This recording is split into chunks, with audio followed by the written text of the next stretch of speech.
Yes, people.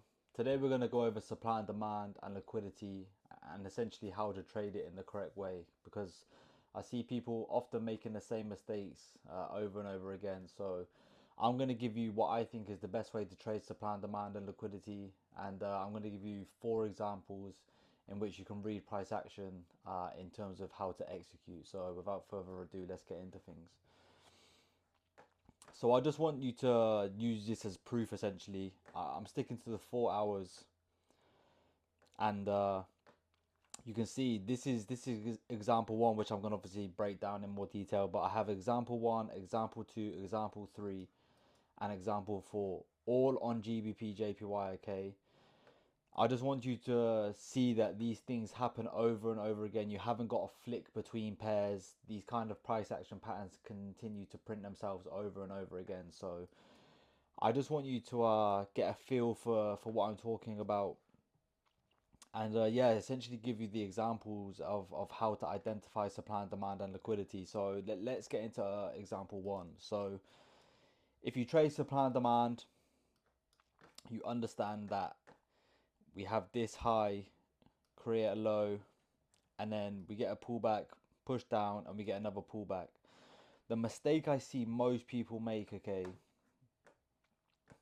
is they'll see this high, create a low, they'll see a pullback into this main supply area, another push down, and what they'll do is they'll now see this as their key high and key low. So they would mark out their supply area like so,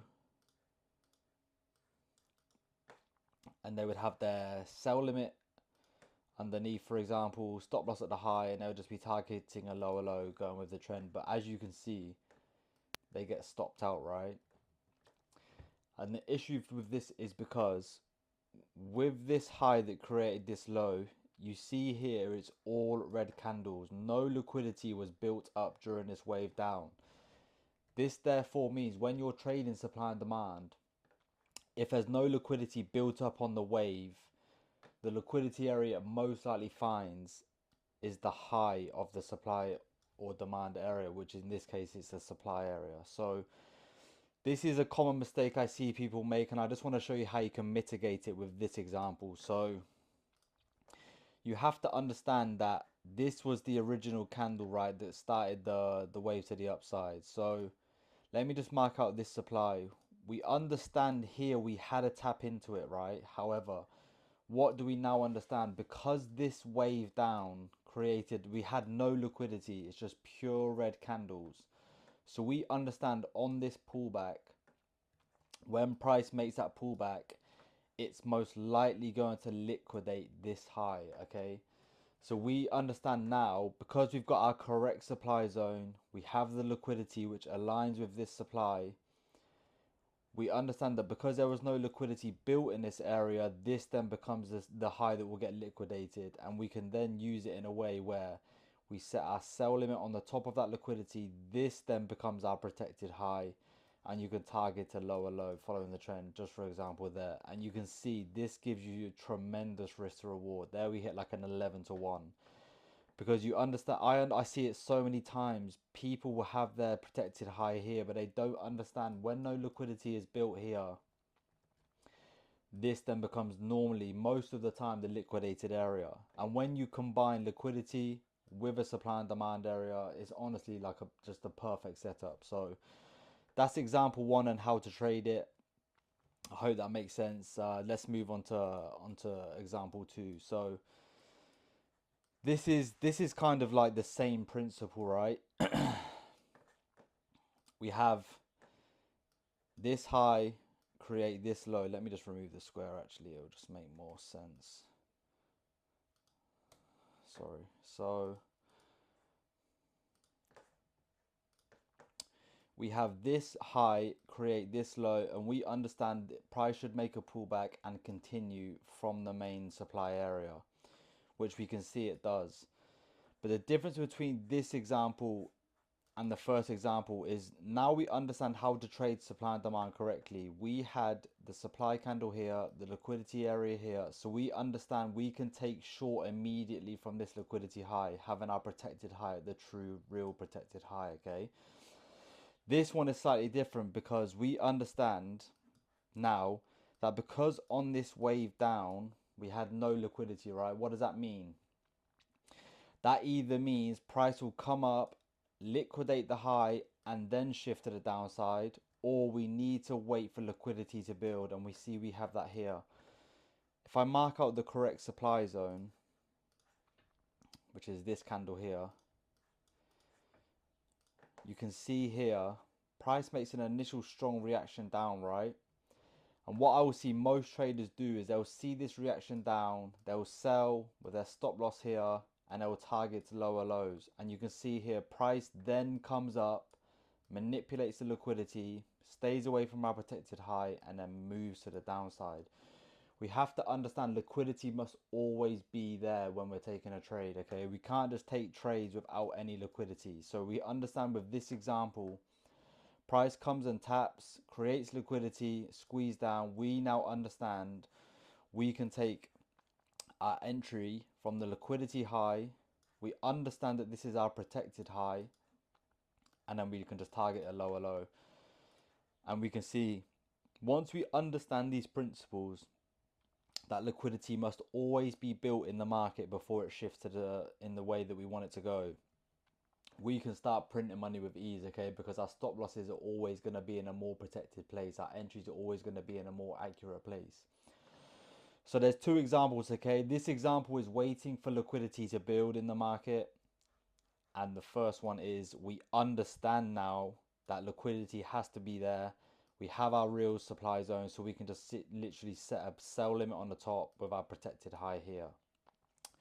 So those are the two sell examples. You either understand the correct supply zone, which aligns with liquidity. That's where you can take your sell limit, buy limit straight away. Don't even think. However, the second example is waiting for liquidity build. Does it tap this area or does it react, creating liquidity, and then we take the short position? So that's the two examples for sell, and I just want to show you that it works the exact same way in a buy principle, okay? So we see here, this is scenario one where you can just take the buy limit straight away, okay? There's liquidity, there's supply zones already built, okay? So we understand here we had a low, break market structure, creating a higher high. That makes this the low, the high. What do we understand? We're trading supply and demand, so we can identify now our correct demand candle, which is here. And I'm sure you can see pretty much straight away, right? This is one where we can just take it straight away. The reason being why do we understand that? We have all of this liquidity here, right? We understand that on this pullback, push up, push up, push up, we built all this liquidity here. We can then set our, let me just remove the annotations. We can then set our buy limit on the liquidity low. We can have our stop loss at the true protected low, and we can just target, I don't know, 3 to 1 is more than enough. Could even target like this liquidity when looking left, which it kind of did, to be fair. So once you understand this principle, honestly, the way you look at the market and the way the triggers that you need to wait for, you understand that it just makes logical sense, and it will become second nature eventually. But as I said, this is option one. We had the low break structure, creating a higher high. We had the liquidity built on the way to the higher high. We then understand on this pullback, we target our buy limit at the liquidity low. This is the fuel it needs to move the market the way it wants, okay? We get tagged in. Okay, price squeezes slightly lower. We don't care because we have our stop loss at our protected low. Market explodes to the upside. Exactly the same principle. And then finally, the last principle for a buy example where you have to wait for liquidity to be built, right, is in this example here. This is a very clean example, to be honest with you.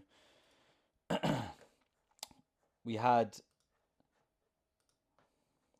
a low break market structure, but what do we understand? On this wave up, we had zero liquidity, right?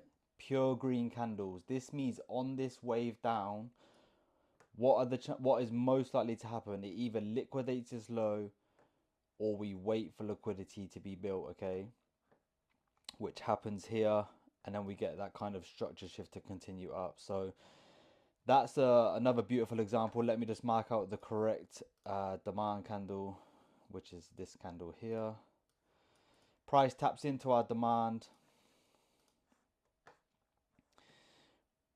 What do we get here? We get that reaction. We get a squeeze up. That would give most traders the perception that we're ready to go long. They would buy here, have their stop loss here. Price then comes, sweeps liquidity, which we understand is where we have our buy limit, and price moves in a true direction, okay? So we understand here, price built liquidity, it tapped into our demand, reaction. What do we understand? We have our buy limit waiting here. We have our buy limit waiting at the low on the liquidity area with the demand zone, stop loss at our protected low. And again, we're simply targeting higher highs because we're trading with the trend. And as you can see, we get an absolute banger 8-1. I just want to show you that this is the exact pair. Same pair. I'm not changing between pairs, trying to find perfect examples. I literally went along the timeline, and within the space of a few days, I found every single example. So these things happen over and over and over. There's 4 ways you can trade supply and demand and liquidity. As I said, 2, you can literally set your buy limit or sell limit straight away. The other one, you have to wait for liquidity to build if we have no liquidity in those legs up or down. So I'm sure this will help you guys a lot, to be honest. Study the 4 examples, apply it to different pairs that you're following, and you're literally going to print money once you can understand these 2 concepts. But appreciate it if you made this far, and I'll see you in the next video. Peace and love.